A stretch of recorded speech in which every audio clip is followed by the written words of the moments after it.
आज हम शुरू करेंगे कैपिटल गेन में exemption of capital gains under section 54 to 54H।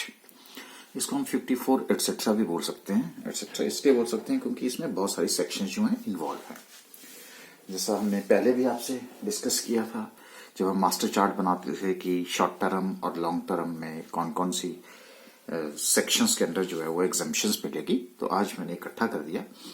तो यहाँ section 54, 54B, 54D, 54EC, 54EE, 54F, 54G, 54GA, 54GB और 54H। 54H में तो ज्यादा कंडीशंस ही हैं।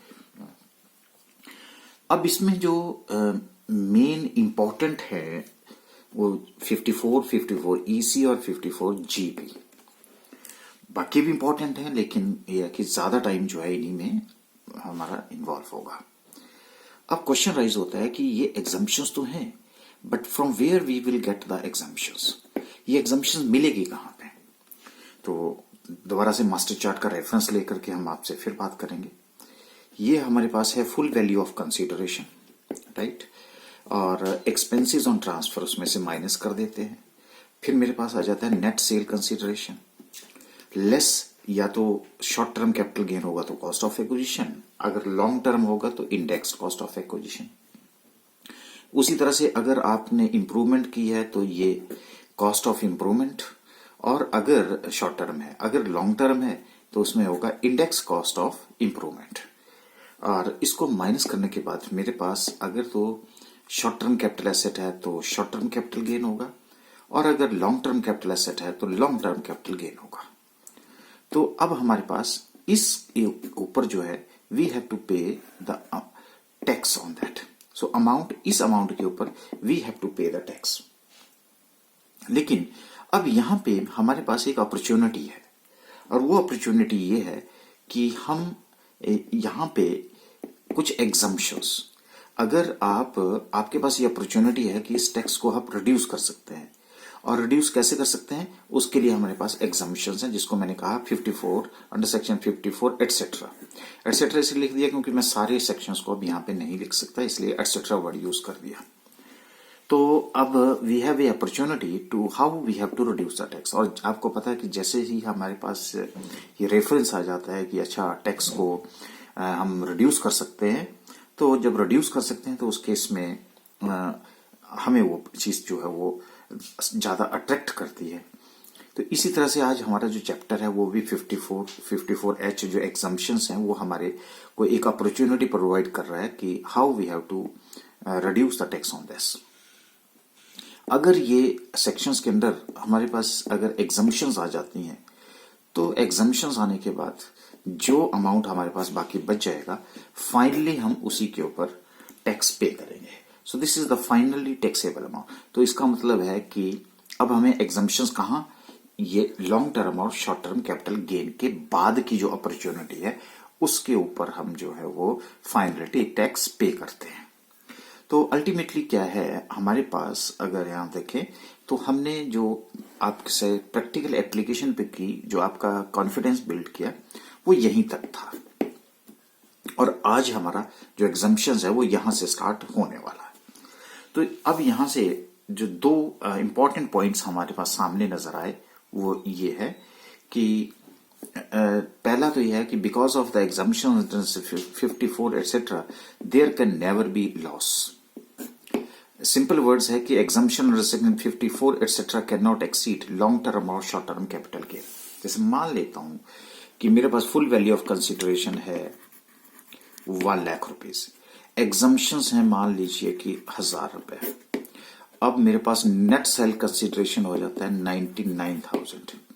कॉस्ट ऑफ एक्विजिशन जो है और इंडेक्स कॉस्ट ऑफ एक्विजिशन अगर मैं ये कहूं तो सपोज करो कि ये मेरे पास 59,000 आ जाता है, और मेरे पास जो कैपिटल गेन है वो 40,000 रुपीज आ गया। अब मेरे पास अपॉर्चुनिटी है कि मैं 40,000 की रुपीज की एग्जम्पशंस यहां पे लूं, लेकिन अगर आपने मान लीजिए कि एग्जम्पशंस ले ली 40,000 की, तो अपॉर्चुनिटी है मान लीजिए कि तो हमें 40,000 में से 40,000 माइनस कर दूंगा, और मेरे पास जो नेट है वो नील आ गया तो इसका मतलब कोई टैक्स नहीं लगेगा। अब मान लीजिए कि मैंने अगर एग्जाम्पशन जो है, अगर मैंने कहा कि 45,000 रुपीज इन्वेस्ट कर दिया, तो ये ऐसा नहीं हो सकता कि -5,000 जो है लॉस होगा, नो। इसलिए मैंने कहा कि because of exemption under section 54 etcetera there can never be loss. तो सिंपल वर्ड्स में क्या, exemption under section 54 etcetera can not exceed long term और शॉर्ट टर्म कैपिटल गेन, ये इससे ज्यादा नहीं हो सकता।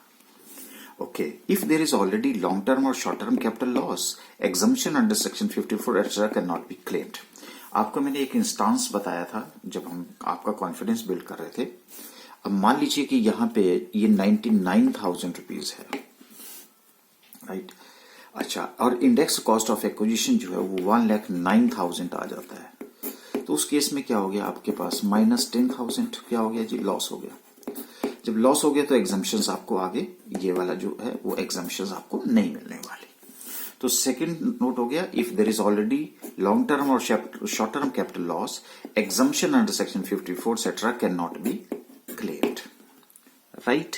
तो ये हमने जो दो नोट आपको बताए वो हमने आपको प्रूव करके बताया कि होता क्या है।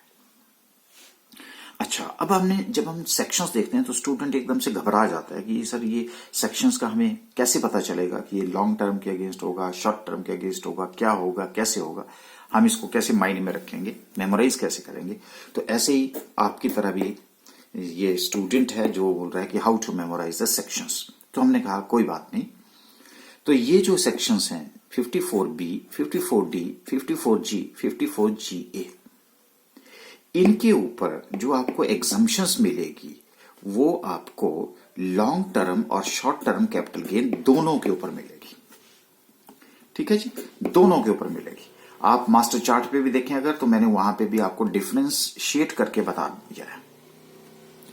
तो इसका मतलब है कि अब क्या हो गया, 54 तो कॉमन है, एक सेक्शन बी, एक डी, एक जी और फिर आगे जी ए, ये और ये।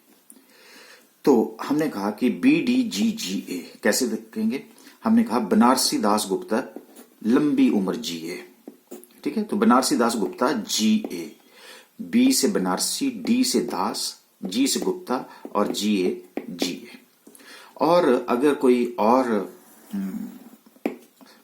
नई जनरेशन जो है कई बार बनारसी दास गुप्ता से एलर्जी कर लेगी, तो उनके लिए भी बता देता हूं, बीड़ी जलाइले जिगरवा में बड़ी आग है। बी से बीड़ी, बीडी, जी से जलाइले, और ये क्या गया, जिगरवा में और बड़ी जो है वो कुछ नहीं है, आग है, ये आग हो गया। तो आपकी इच्छा है, आपकी इच्छा है कि आप जो हैं वो कैसे जो है वो इसको मेमोराइज करना चाहते हैं। तो अब यहां से हो गया, तो बाकी जो बच गई वो क्या होगी, rest sections only long term capital gain.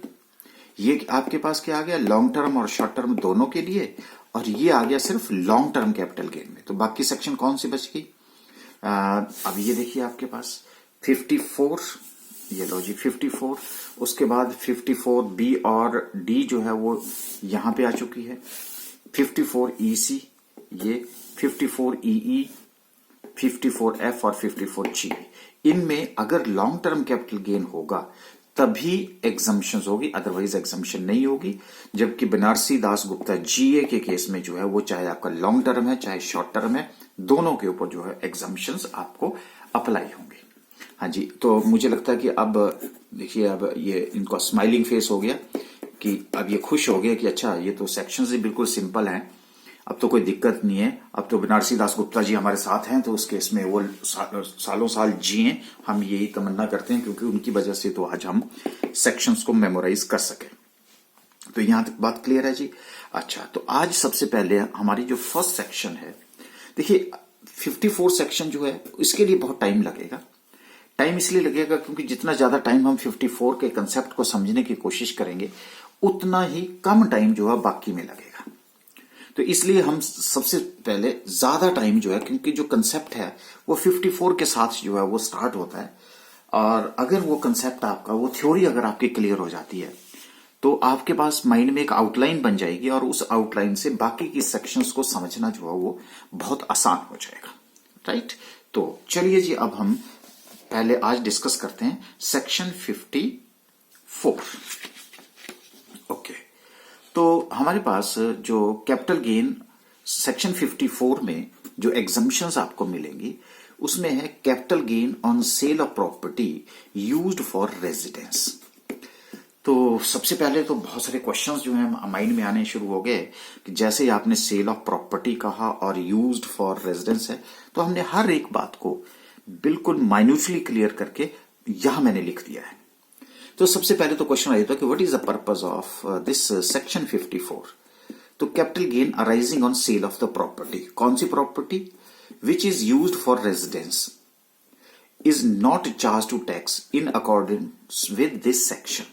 आपने अपना जो रेजिडेंस है ऐसी प्रॉपर्टी को सेल कर दिया है जो उसका रेजिडेंस पर्पस के लिए आप यूज कर रहे हैं, और उसको अगर आपने सेल कर दिया, सेल करके जो आपको कैपिटल गेन हुआ, उस कैपिटल गेन को आप कैसे बचा सकते हैं। ओके, तो देखिए अब सबसे पहले राइज होता है कि हु इज कवर्ड अंडर, मतलब कौन सा ऐसा एसएससी है जिसको ये एग्जम्पशंस मिलेगी।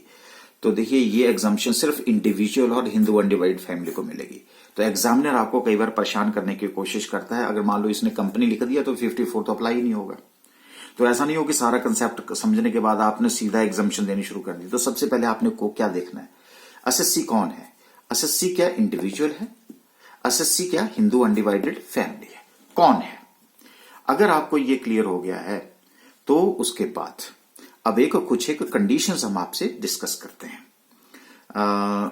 Exemption is available with respect to capital gain on transfer of which asset, कौन सी एसेट है जिसके ऊपर आपको एग्जम्पशन मिलेगी in relation to the capital gain.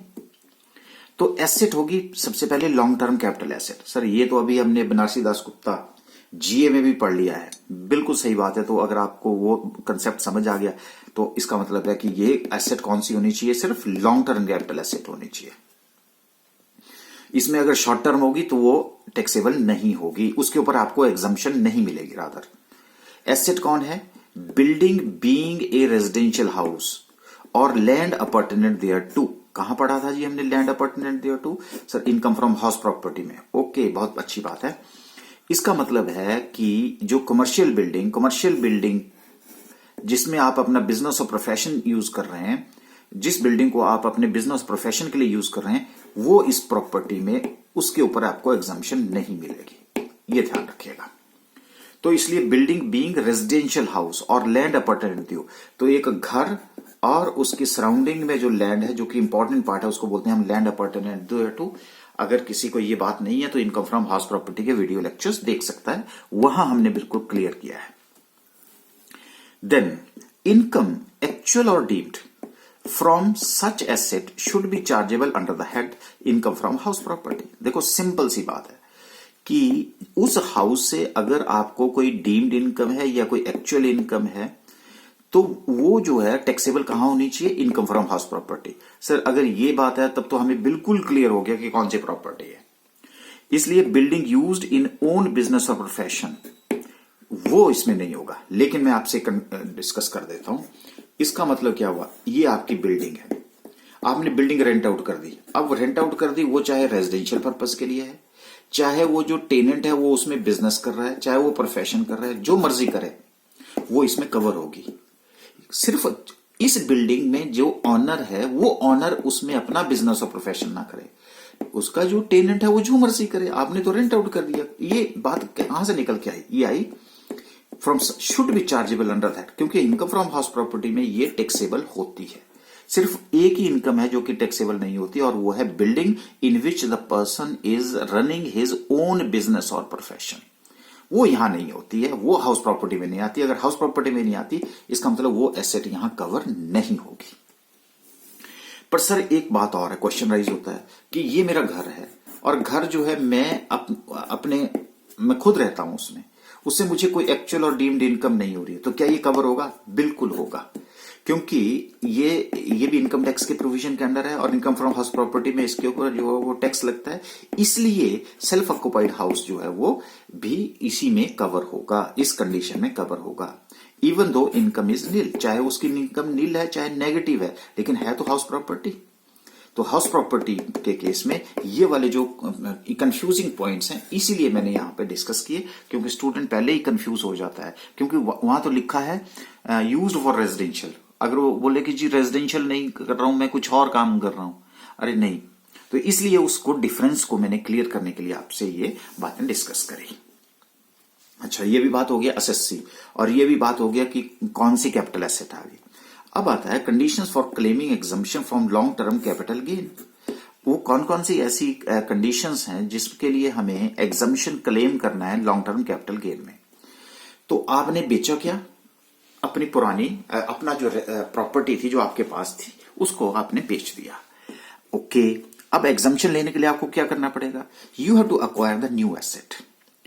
इसका मतलब है कि जो पैसा आपने पुरानी बिल्डिंग को, पुराने घर को बेचा, उससे जो आपको कैपिटल गेन हुआ, उससे अब आप क्या करेंगे, नया घर खरीदेंगे।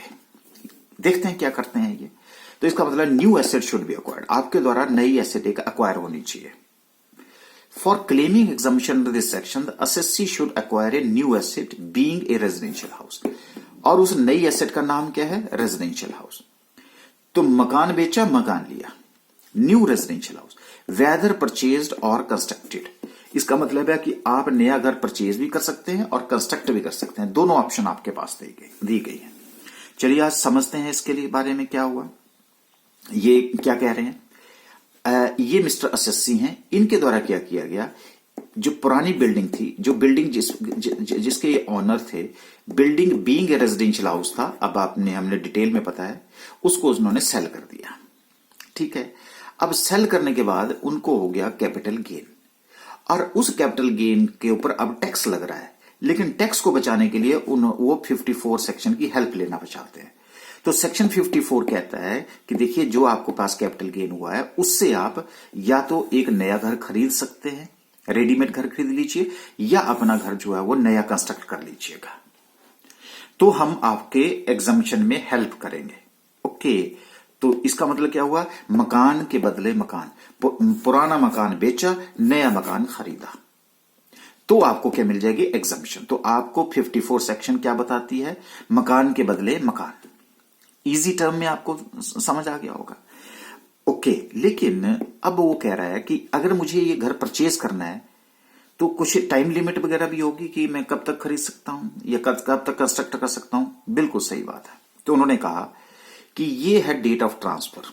अब आपको पता है कि डेट ऑफ ट्रांसफर क्या होता है, तो इसको क्या लिख दूं, ओरिजिनल एसेट लिख दूं।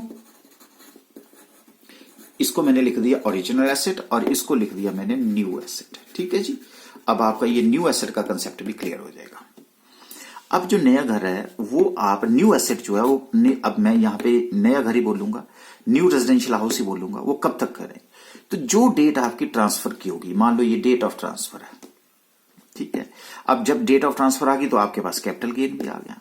जिस कैपिटल गेन आ गया, तो अगर आप घर खरीद रहे हैं, देखो मैं आपको एक सिंपल सा लॉजिक दे रहा हूं। आप अगर पुराना घर बेच रहे हैं और तो आप रहेंगे कहां, इसलिए कई लोग क्या करते हैं कि पहले नया घर जो है वो खरीद लेते हैं और खरीदने के बाद बेचते हैं। तो इसका मतलब है कि ट्रांसफर होने से पहले भी अगर आप घर खरीदें तो भी आपको क्या एग्जम्पशन मिलेगी, हाँ बिल्कुल मिलेगी। मैं आपको लॉजिक बता रहा हूं। और कई ऐसा सोचते हैं कि यार नहीं, मैं पहले बेच लेता हूं, उसके बाद मैं घर नहीं खरीदूंगा, मैं नया घर कंस्ट्रक्ट करूंगा, खुद कंस्ट्रक्ट करूंगा। तो दो पॉसिबिलिटीज हैं, तो इसके लिए टाइम तो लगेगा।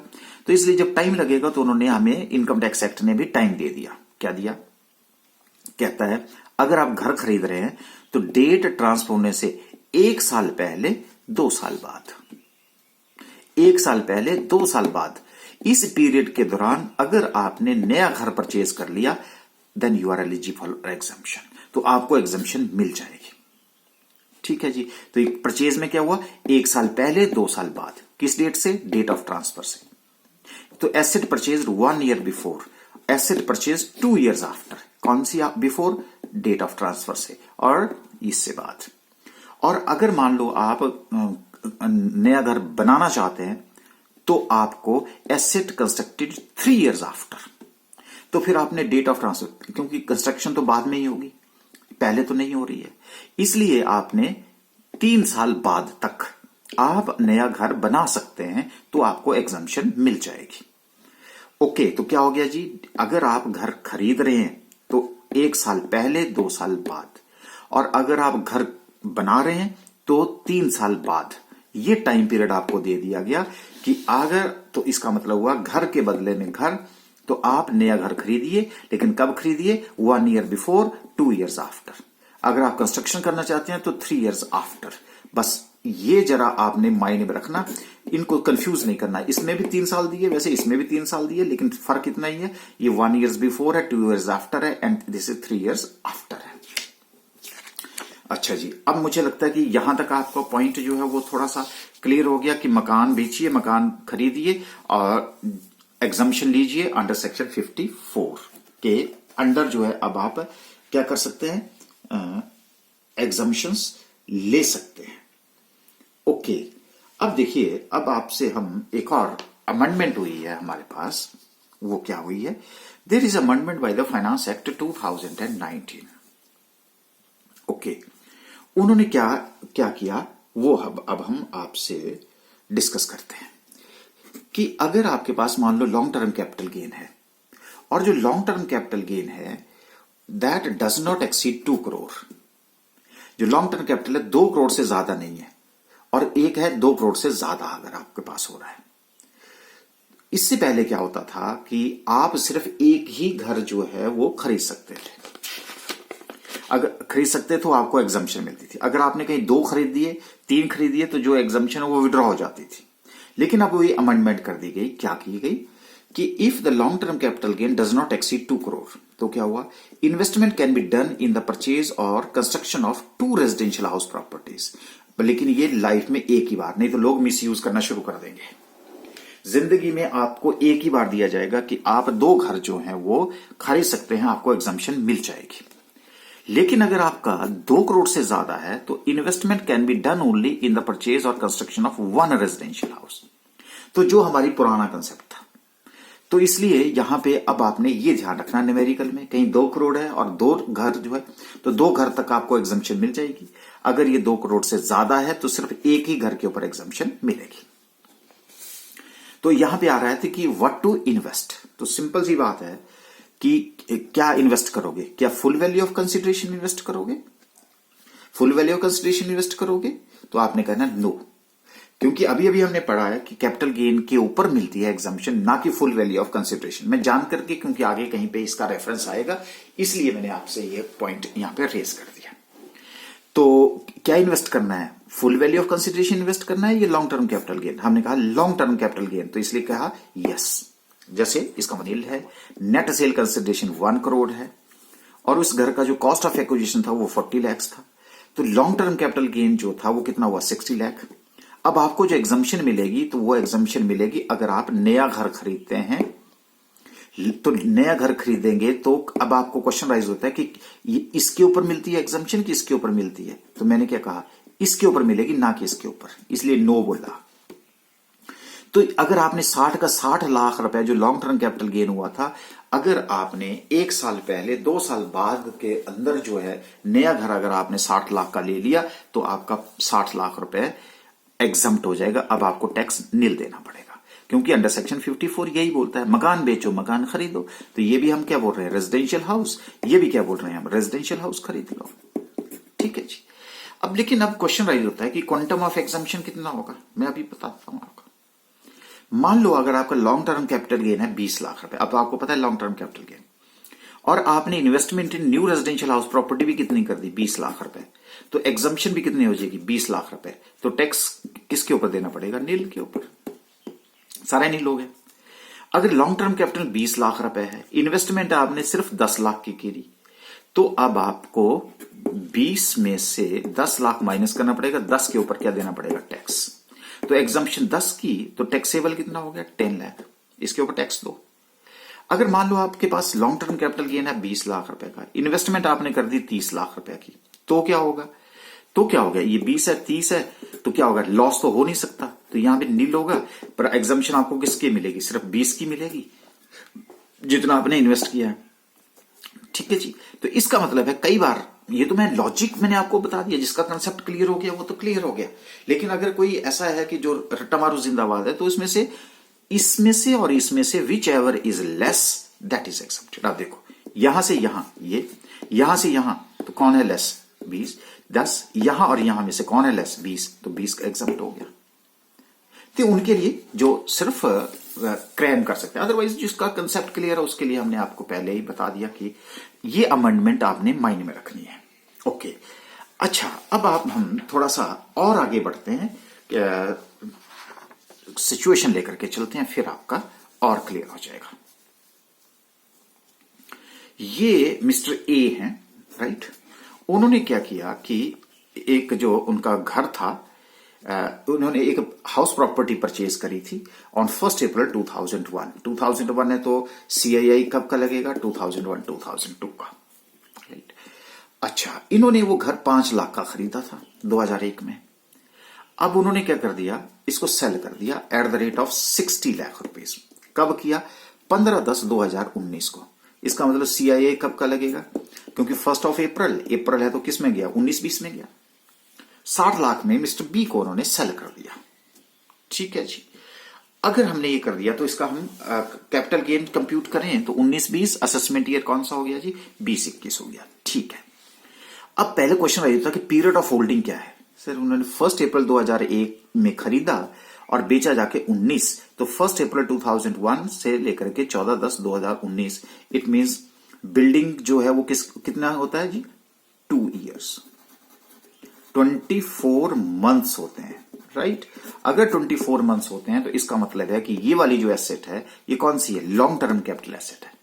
अगर ये लॉन्ग टर्म कैपिटल एसेट है तो सेक्शन 54 अप्लाई होगी, क्योंकि लॉन्ग टर्म कैपिटल एसेट के ऊपर ही 54 होती है, और वो भी क्या होना चाहिए? रेजिडेंशियल हाउस होना चाहिए। ओके, अब मेरे पास आ जाता है कि फुल वैल्यू ऑफ कंसिडरेशन कितना था जी? 60 लाख।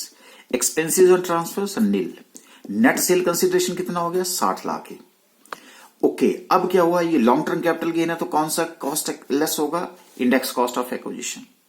और आपको ये बता देता हूं आपको कि ये जो है वो 2019-20 का जो CII है वो 289 है, राइट। तो कॉस्ट ऑफ एक्विजिशन कितनी है? 5 lakh. CII of that year in which the asset is transferred 1920 289 divided by the CII of 2001-2, और वो क्या होता है? 100। इसको मैंने जब सॉल्व किया तो ये आ गया मेरा 14,45,000। तो इसका मतलब है मेरे पास लॉन्ग टर्म कैपिटल गेन कितना हो गया? 45,55,000, राइट। अच्छा, अब मुझे एग्जम्पशन देनी है। मेरे पास अपॉर्चुनिटी आ गई कि एग्जम्पशन देनी है, और एग्जम्पशन के लिए अभी हमने कहा कि इस 54 में तो भाई नया घर खरीदना पड़ेगा। अब आप बताओ कि ये एक तरफ मेरा इनकम टैक्स डिपार्टमेंट है, ठीक है जी, और वो जो इनकम टैक्स डिपार्टमेंट है वो आपको क्या कह रहा है? वो कह रहा है कि लो जी, 1 साल के अंदर और 2 साल के बाद जो है अगर आप घर खरीद लेते हैं और या 3 साल के अंदर कंस्ट्रक्ट कर सकते हैं। तो उसने कहा कि हाँ ठीक है भाई, अब मैं कर दूंगा, मैं इसको ऐसा करता हूं कि मैं कंस्ट्रक्शन में परचेज कर लूंगा घर, आप मेरे को एग्जम्पशन दे दो 45,55,000 रुपीज की, मैं कर दूंगा। उसने कहा 1 साल तो चला गया, लेकिन 2 साल के अंदर अंदर मैं घर खरीद लूंगा, या फिर मैं 3 साल के अंदर जो घर खरीद लूंगा, अभी मेरे पास बहुत टाइम पीरियड है, आप मेरे को एग्जम्पशन दो। तो इनकम टैक्स बोलता है भाई बहुत लंबा टाइम पीरियड है, पता नहीं कि तेरा मूड कब चेंज हो जाए, आज मैं तेरे को एग्जम्पशन दे दूं, कल को तू कंस्ट्रक्ट ना करे तो फिर हमें तो दिक्कत होगी, कल को तू परचेज ना करे फिर हम कहां जाएंगे।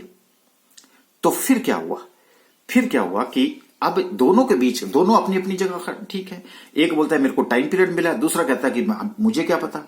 तो क्या हुआ कि गवर्नमेंट ने एक स्कीम निकाली और उसको नाम दिया कैपिटल गेन डिपॉजिट स्कीम।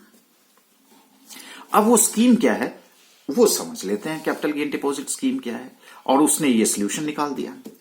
ये इसको हम स्कीम भी बोलते हैं या कैपिटल गेन डिपॉजिट स्कीम बोलते हैं, CGDS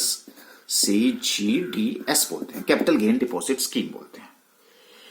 आपको क्या करना पड़ता है, आपको एक अकाउंट ओपन करना पड़ेगा, ठीक है। किसके पास अकाउंट ओपन करना पड़ेगा? वैसे भी अगर आपको किसके पास अकाउंट ओपन करना पड़ेगा, ये जनरली हमारे पास एक स्पेशलाइज्ड एक नेशनलाइज्ड बैंक है जैसे एसबीआई है, आपको एसबीआई के पास जाना पड़ेगा या कोई और ऐसा बैंक जो नोटिफाई किया हो, और उसमें आपको वो आपको ये स्कीम ऑफर करेगी, और उस स्कीम के अंडर जो है आपको जितना आप फायदा लेना चाहते हैं उस एसबीआई में आप पैसा जमा करा दो। ठीक है, तो अगर आप उस पैसे को जो है वो डिपॉजिट कर देते हैं, ठीक है, तो उस केस में अब ये जो स्कीम है वो तो मैं आपसे डिस्कस कर रहा हूं, तो उस स्कीम के अंदर देखिए आप जैसे मान लीजिए अब क्या हुआ, आप एसबीआई के पास गए और एसबीआई के पास आपने अकाउंट ओपन किया और उस अकाउंट में आपने ये जो 45,55,000 जिसके लिए आपका झगड़ा चला हुआ था, उन्होंने कहा आप जाइए और यहां पे आप इस पैसे को डिपॉजिट कर दीजिए इस स्कीम के अंदर। अब क्या होगा कि इस स्कीम के अंदर अगर आपने पैसा डाल दिया तो इसका मतलब है कि अब आप श्योर हैं कि यहां से आप पैसा निकालते रहिए। तो this money can be utilise either for purchase और construction of residential house property. आप इस पैसे को जो एसबीआई में आपने जमा कराया उस कैपिटल गेन डिपॉजिट स्कीम के अंदर आप उस पैसे का यूज जो है घर परचेज करने या कंस्ट्रक्शन करने के लिए कर सकते हो।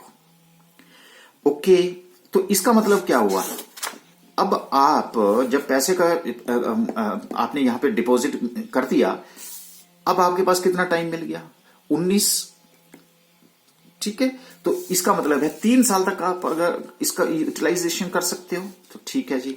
तो this is to be utilised up to 14/10/2020, 3 साल हो जाएंगे, आप इसमें कंस्ट्रक्शन कर सकते हैं। ओके, अब क्या हुआ कि अब इनकम टैक्स डिपार्टमेंट, अब आप क्या करेंगे, जब पैसा डिपॉजिट कर दिया तो आप चले जाएंगे, amount should be deposited on और before the due date of filing return under section 139। और आपको पता है कि अंडर सेक्शन 139 के अंदर जो है वो जनरली हमारे पास 31/7 होती है। अब आपको नहीं तो क्या होना था, 45,50,000 के ऊपर 31/7/2020 को टैक्स पे करना था। लेकिन जब आपको यह पता चला कि अच्छा एक कैपिटल गेन डिपॉजिट स्कीम आ गई है और इनकम टैक्स वाले आपके ऊपर विश्वास नहीं कर रहे हैं, तो आपको ये पैसा जो आपका कैपिटल गेन है वो ड्यू डेट यानी कि 31/7/2020 से पहले पहले आपको इस स्कीम के अंदर बैंक में जमा करवाना पड़ेगा। जब जमा करवाना पड़ेगा तो जब आप रिटर्न फाइल करोगे तो उसके साथ एक प्रूफ की कॉपी जो है वो जमा करवानी पड़ेगी, तब आपको एग्जम्पशन मिलेगी। अगर आपने कैपिटल गेन डिपॉजिट स्कीम के अंदर पैसा डिपॉजिट कर दिया तो आप एग्जम्पशन लेंगे और आपका टैक्स हो जाएगा नील।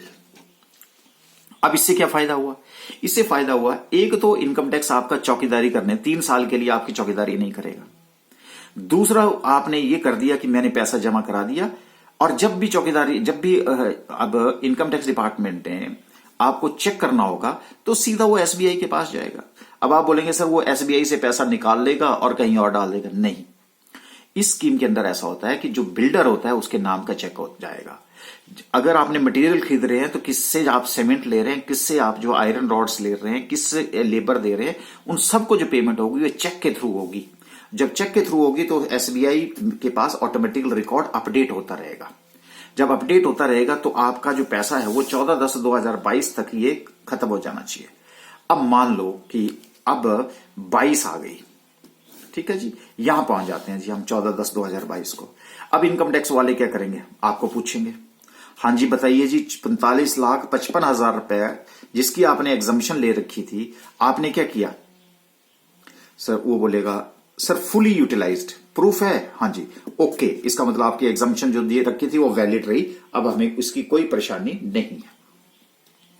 लेकिन अगर मान लीजिए कि आपने 45,50,000 में से 45,55,000 रुपीज में से 25 लाख अनयूटिलाइज रहा, बाकी आपने जो है वो 20,55,000 रुपए जो था वो आपने क्या कर दिया, यूटिलाइज कर दिया। अगर आपने यूटिलाइज कर दिया तो 25 लाख रुपए क्या हो गया, अनयूटिलाइज्ड। अगर अनयूटिलाइज कर दिया तो इसका मतलब क्या हुआ, तो अब क्या होगा कि इसके लिए भी अब आपको एक कंडीशन है। सर वो क्या कंडीशन है, वो कंडीशन ये है कि अब आपको पास, क्योंकि 3 साल का टाइम पीरियड था आपके पास, और जो 3 साल का जो टाइम पीरियड था वो था, ये देखिए 14/10/2022 तक की बात करी। हाँ, ये 14/10/2022। अब आपने क्या किया, कौन सा प्रीवियस ईयर है सर, 2023, तो असेसमेंट ईयर कौन सा हो गया, 23-24। तो उस 23-24 में जाकर के ये जो 25 लाख रुपए आपका अनयूटिलाइज रहा, वो आपका लॉन्ग टर्म कैपिटल गेन होगा 25 लाख रुपए। 25 लाख रुपए जो आपको पहले एग्जम्पशन दे रखी थी ना, वो एग्जम्पशन आपकी क्या कर ली जाएगी, विड्रॉ। क्योंकि अब आपका 3 साल का टाइम पीरियड एक्सपायर हो चुका है और आपने उस पैसे को अनयूटिलाइज कर रखा है, आपने उसको यूटिलाइज नहीं किया और उसके बदले में आपने एग्जम्पशन ली थी। अगर आपकी एग्जम्पशन ली थी तो वो आ जाएगी विड्रॉ, और अगर विड्रॉ हो गई इसका मतलब 25 लाख रुपए के ऊपर आपको 23-24 में दोबारा से उसके ऊपर क्या देना पड़ेगा, इनकम टैक्स लायबिलिटी देनी पड़ेगी। हाँ जी, यहां तक आपकी बात अगर क्लियर हो गई है तो आई होप कि पॉइंट जो है वो अब क्लियर हो गया होगा। तो चलिए फिर भी मैं आपसे, ये वाला है आपके पास। क्या होता है, मान लीजिए कि ये था 1 ईयर बिफोर, 25/12/2018 को आपने रेजिडेंशियल हाउस प्रॉपर्टी थी और वो 20 लाख रुपए की यहां पे जो है वो परचेज कर ली। लेकिन इससे पहले मैं बाद में इस कंसेप्ट को मैं थोड़ा सा बाद में डिस्कस करता हूं। अभी मैं आपसे कुछ और बात जो है वो शेयर कर लेता हूं। तो देखिए अब हमारे पास क्या है कि अब मैं आपसे एक टेबल जो है, ये टेबल आपने जरूर बनाना है जिसमें समरी आपकी जल्दी से आ जाएगी।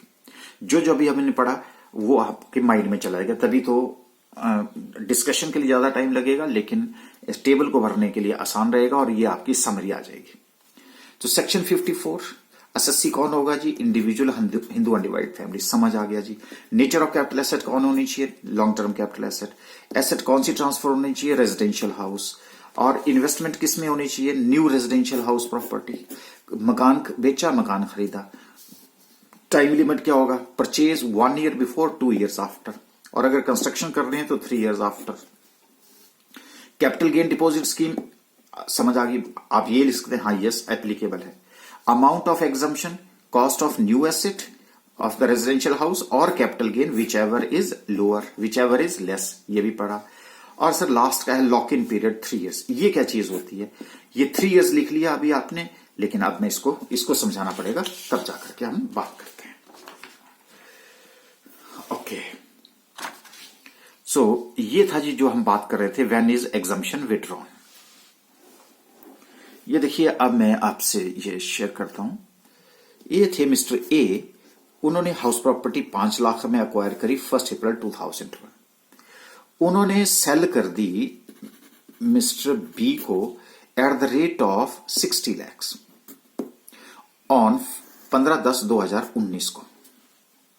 ठीक है जी, तो आइए अब बात करते हैं कि सपोज ये जो नया हाउस प्रॉपर्टी है, अच्छा हाँ, आपका जो लॉन्ग टर्म कैपिटल गेन था वो कितना था, 45,55,000। ठीक है जी, ये हमारा असेसमेंट ईयर 2021 था। अब ये जो 15/10/2020 को आपने नई हाउस प्रॉपर्टी परचेज कर ली, ठीक है, पुरानी बेच करके आपने नई परचेज कर ली, ओके, सेल कर दी थी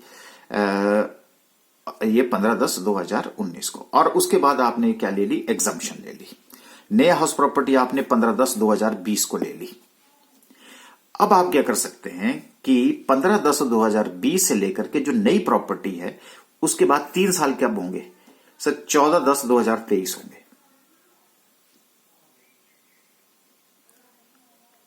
15/10/2020 और 14/10/2023। क्योंकि अगर कई लोग क्या करेंगे, एग्जम्पशन लेंगे, नई प्रॉपर्टी खरीदेंगे और उसको बेच देंगे, फिर नई प्रॉपर्टी खरीदेंगे, बेचते रहेंगे। इसलिए उन्होंने कहा कि जो आपने नई प्रॉपर्टी खरीदी आप उसको 3 साल तक अपने पास रखेंगे। अगर ये 3 साल अपने पास रखेंगे और आप नई एसेट को जो है वो ट्रांसफर नहीं करेंगे, तो बस ये 3 साल का टाइम पीरियड, उसको क्या बोलते हैं, लॉक इन पीरियड, यानी कि जिस दौरान आप इसको सेल नहीं कर सकते। ओके, लेकिन सर हिंदुस्तान है अब आपने नई एसेट कितने में खरीद रखी थी? 45,55,000 की। ठीक है, इसलिए आपको एग्जम्पशन भी कितने की मिल गई? 45,55,000 की। तो जब मिल गई तो आपके पास एग्जम्पशन टैक्स देने के लिए क्या रह गया? नील रह गया। ओके, नील रह गया। लेकिन आपको पता है कि हिंदुस्तानी इंडियन कई बार क्या करते हैं कि बीच में, मान लो उन्होंने 14/10/2022 को ये जो नई प्रॉपर्टी है उसको बेच दिया, आ गया मन में, बेच दिया, जबकि इससे पहले वो बेच नहीं सकता था, लेकिन बेच दिया, तो क्या होगा? अब देखो ये क्या था? हाउस प्रॉपर्टी थी। अगर इस पीरियड के बीच में बेच देता है 2 इयर्स, तो अभी मैंने लिखा यहां से लेकर के यहां तक, इसके बीच में अगर बेचता है तो क्या होगा? याद आ गया आपको कि बिल्डिंग के केस में क्या होते हैं? 24 मंथ्स, और 24 मंथ से पहले अगर आप उसको बेच देते हैं तो आपको होगा शॉर्ट टर्म कैपिटल गेन। लो जी, तो अगर मान लो आपने 70 लाख रुपए में उसको जब नई खरीदी थी उसको बेच दिया, तो इस दौरान इस डेट से लेकर के इस डेट तक आपको क्या होगा? Short term. अगर मान लो सर इस डेट से लेकर के इस डेट के बीच में बेच दिया, तो आपको पता है 24 महीने तक अपने पास रखा, उसके बाद बेच दिया, तो क्या हो जाएगा? Long term capital gain. एक ही एसेट, लेकिन कैसे कैलकुलेट करना है? और मान लो ये भी उसने 70 लाख में बेच रखा है, वैसे ही इमेजिन कर रहा हूं। तो पॉइंट क्लियर हुआ जी। इसका मतलब ये हुआ कि अगर लॉक इन पीरियड के अंदर भी उसने बेच दिया तो दो तरह के कैपिटल गेन होंगे, एक शॉर्ट टर्म, एक लॉन्ग टर्म। 2 साल के अंदर बेच देगा तो शॉर्ट टर्म, तो लॉन्ग टर्म, इसका मतलब जो आपको एग्जम्पशन मिली थी वो किस में कन्वर्ट हो जाएगी? कैपिटल गेन में कन्वर्ट हो जाएगी। अब वो कैसे कैपिटल गेन में कन्वर्ट हो जाएगी वो भी अब आपको कैसे कैलकुलेशन करते हैं वो भी आपको बता देता हूं। ये देखिए, full value of consideration 70 lakh, expenses nil, net sale consideration 70 lakh, cost of acquisition 45,55,000। ठीक है, 70 लाख में बेच दी ना उसको। ओके, अगर 70 लाख रुपीज में बेच दी तो फुल वैल्यू ऑफ कंसिडरेशन कितना हो गया? 70 लाख। उसके बाद अगर एक्सपेंसेस नील हो गए, नेट सेल कंसिडरेशन 70 लाख, ये इसकी बात कर रहा हूं, लेस कॉस्ट ऑफ एक्विजिशन 45,55,000, क्योंकि कॉस्ट ऑफ एक्विजिशन होता है ना शॉर्ट टर्म के लिए, अगर लॉन्ग टर्म होगा तो मैं फिर यहां पे इंडेक्स होता है, बस इतना फर्क है। तो ये मेरा शॉर्ट टर्म कैपिटल गेन कितना हो गया? 24,55,000 rupees, right. Add exemption earlier, now text, पहले कितनी एग्जम्पशन मिली थी आपको? 45 लाख थे, यहां पे मैंने आपको बताया, तो वो जो 45 है वो यहां ऐड हो जाएगा। ये जो नई एसेट ट्रांसफर करी थी उसके ऊपर हुआ, और ये जो पुरानी एसेट के ऊपर आपने एग्जम्पशन ली थी वो उसमें ऐड हो जाएगा। ऐड हो जाएगा तो अब उसके पास जो शॉर्ट टर्म कैपिटल गेन होगा वो कितना होगा? 70 लाख। अगर 70 लाख रुपीज होगा तो अब बताओ जो 45 लाख की एग्जम्पशन ली थी वो टैक्सेबल हुई कि नहीं? सर टैक्सेबल हो गई, तो नुकसान नहीं हो गया उसको। इसलिए आपको लॉक इन पीरियड के अंदर अगर आप बेच देते हैं तो भी दिक्कत हो जाएगी। पर आजकल एक नया मेथड आ रहा है, क्या? ऐसे कैलकुलेशन करते हैं, ये तो मैंने आपको समझाने के लिए। 70 lakh, expenses nil 70 lakh, cost of acquisition में 45,55,000 में जो आपके पास ये 45,55,000 है, कहां गया वो? हाँ, ये है आपका कॉस्ट ऑफ 45,55,000 रुपीज। उसमें अब आप क्या करेंगे कि ये जो 24,55,000 रुपीज है, ये जो आपका कॉस्ट ऑफ एक्विजिशन था 45,55,000, और जो एग्जम्पशन आपने ले रखी थी उसको उसमें से माइनस कर देंगे, और अब आपके पास जो कॉस्ट ऑफ एक्विजिशन हो गया वो नील हो गया। नील हो गया तो कैपिटल गेन कितना हो गया? 70 लाख। ऐसे इसको कैलकुलेशन का मतलब कॉस्ट ऑफ एक्विजिशन में से ही उसको माइनस कर दिया जाता है, राइट। अगर ये माइनस कर दिया जाता है तो उस केस में जो है आपकी कैलकुलेशंस जो है वो कर दी जाती है। ओके सर, अब ये भी बात हमें पता चल गई कि देखो नुकसान क्या होता है। एक तो नुकसान ये होगा कि शॉर्ट टर्म कैपिटल गेन के ऊपर, क्यों बाद में डिस्कस करूंगा, शॉर्ट टर्म कैपिटल गेन के ऊपर एक तो ज्यादा टैक्स देना पड़ा, दूसरा जो पहले आपने एग्जम्पशन ले रखी थी उसके ऊपर दोबारा से जो है वो टैक्स देना पड़ा। ठीक है, अच्छा अब आपके पास कई बार आपके पास एक और बात आएगी, एक सिचुएशन डिस्कस करता हूं। मान लीजिए कि लॉन्ग टर्म कैपिटल गेन जो है 2 करोड़ से कम है, क्योंकि आपको पता है 2 करोड़ से ज्यादा होगा तो 2 घर के ऊपर आपको एग्जम्पशन मिल जाती है। ये रेजिडेंशियल हाउस प्रॉपर्टी है, आपको जो लॉन्ग टर्म कैपिटल गेन है वो रखा है 45,55,000, राइट। आपने क्या किया कि 25/12/2018 को जो रेजिडेंशियल है एक नया घर खरीद लिया, ठीक है। अगर सर नया घर खरीद लिया तो 20 लाख रुपए की मिल गई मुझे एग्जम्पशन, राइट। कितना रह गया? 25,55,000 रुपीज। अब आप क्या कर सकते हैं, आप कैपिटल गेन डिपॉजिट स्कीम का फायदा भी ले सकते हैं। अब आप बोलेंगे कि जो बाकी का बचा वो मैंने कैपिटल गेन डिपॉजिट स्कीम में जो है जमा करा दिया, क्योंकि उसके ऊपर भी आपको क्या है, क्योंकि 31/7/2020 से पहले पहले अब आपको क्या करना पड़ेगा, डिपॉजिट करना पड़ेगा। मान लो अगर आप डिपॉजिट करते हैं तो क्या सर एग्जम्पशन मिलेगी? बिल्कुल मिलेगी। क्यों मिलेगी? क्योंकि सर आप ये बोल सकते हैं कि एक तो ये हो सकता है कि सर 20 लाख का मैंने अभी तक लैंड खरीदा है और उसके ऊपर अब मैंने बिल्डिंग बनानी है, एक तो ये हो सकता है। दूसरी पॉसिबिलिटी क्या हो सकती है कि सर मैंने सिंगल स्टोरी ली है और 25,50,000 से मैं दूसरी मंजिल इससे तैयार करूंगा, इसलिए मैंने इसको कैपिटल गेन डिपॉजिट स्कीम में जमा करा दिया और आहिस्ता आहिस्ता निकाल लूंगा और उसके बाद जो है वो कंस्ट्रक्शन कर लूंगा, ठीक है। क्योंकि अब या फिर अगर ये 2 करोड़ से कम है तो एक घर ये, एक घर दूसरा घर आप खरीद सकते हैं। तो सारी पॉसिबिलिटीज हैं आपके पास, इसलिए आपको एग्जम्पशन मिल जाएगी। तो 45,55,000 में अगर आप नया घर खरीदते हैं तो भी और कैपिटल गेन डिपॉजिट स्कीम का फायदा भी लेते हैं तो भी आपको एग्जम्पशन मिल जाएगी। अगर आपको याद होगा कि जब हम शुरुआत में डिस्कस कर रहे थे स्टार्टिंग से, तो आपको पता है कि आपने डिस्कस किया था कि व्हाट आर द कंडीशंस, ये थी conditions for claiming exemption from long term capital gain, ठीक है जी। आपने बोला था new asset should be acquired और हम डिस्कस करते करते यहां पहुंच गए। अब जो सेकंड जितनी हमने डिस्कशन करी बस उसी को हमने कंडीशंस में, कंडीशन नंबर 2 में मैंने उसको कन्वर्ट कर दिया, जो आपको हमने इजी वे में समझाया था।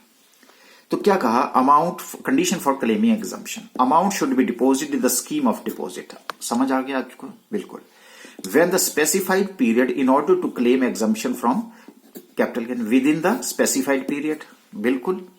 The amount of capital gain arising on transfer of the original asset to the extent it is not utilized by the assessee for purchase of new asset within 1 year before the due date of furnishing return of income one section should be deposited in capital gain deposit scheme। ये theory आ गई जो मैंने आपको numerical से समझाई। If the conditions are satisfied, exemption from capital gain as follows। क्या था जो हमने क्वांटम में डिस्कस कर रखा है।